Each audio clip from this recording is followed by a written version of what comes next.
ఆర్థిక బకాయిల్ని తక్షణం విడుదల చేయాలని యూటీఎఫ్ కృష్ణా జిల్లా ప్రధాన కార్యదర్శి లెనిన్ బాబు ప్రభుత్వాన్ని డిమాండ్ చేశారు.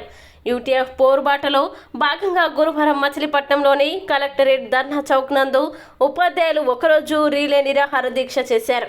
దీక్ష శిబిరాన్ని ప్రారంభించిన ఆయన ఉపాధ్యాయుల్ని ఉద్దేశించి ప్రసంగించారు. సాయంత్రం 4 గంటల సమయంలో దీక్షలో పాల్గొన్న వారికి నిమ్మరసం ఇచ్చి దీక్ష విరమింపజేశారు.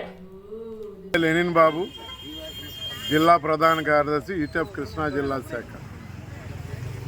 ఆంధ్రప్రదేశ్ ఐక్య ఉపాధ్యాయ ఫెడరేషన్ రాష్ట్ర కమిటీ నిర్ణయం మేరకు ఈ రోజున అన్ని జిల్లా కేంద్రాల్లో ఆర్థిక బకాయిలు తక్షణమే చెల్లించాలని కోరుతూ రిలే నిరాహార దీక్ష నిర్వహిస్తున్నాం.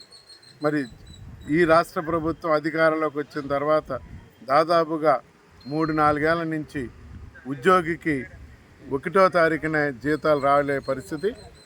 అదే కాకుండా ఉద్యోగులు తమ భవిష్య అవసరాల కోసం దాచుకున్నటువంటి పిఎఫ్, ఏపీజీఎల్ఐ మొత్తం, అదేవిధంగా సరెండర్ లీవులు విత్డ్రా చేసుకుని కొన్ని నెలలైనప్పుడు కూడా, సంవత్సరాలైనప్పుడు కూడా చెల్లించకుండా తాత్సారం చేస్తున్న రాష్ట్ర ప్రభుత్వం దీని ప్రత్యామ్నాయంగా ఉద్యోగులు, ఉపాధ్యాయులు తీవ్ర ఆర్థిక ఇబ్బందులకు గురవుతున్నారు.